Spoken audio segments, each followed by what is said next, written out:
At samantala, isang Chinese research vessel ang na-monitor ng Philippine Coast Guard sa karagatang sakop ng Santa Ana, Cagayan.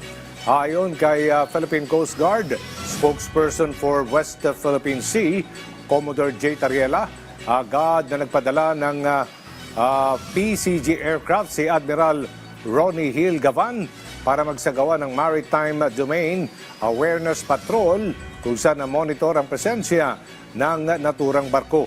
Na makitang malapit sa Babuyan Island, nag-radio challenge ang Philippine Coast Guard sa Xiang Yang Hong 05, ngunit hindi umano ito sumagot. Batay sa datos, June 5, nang umalis sa China ang research vessel patungong West Philippine Sea. June 7, nang makapasok ito sa ating exclusive economic zone malapit sa Burgos, Ilocos Norte at umalis ng June 9. Ngunit bumalik muli ito noong July 31.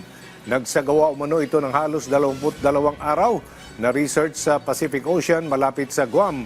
Ang Xiangyang Hong 05 ay bago umano sa mga research vessel ng China na kinonvert mula sa pagiging cargo ship at ikinaalarma ng mga katabing bansa dahil sa operasyon nito sa mga sensitibong maritime zone.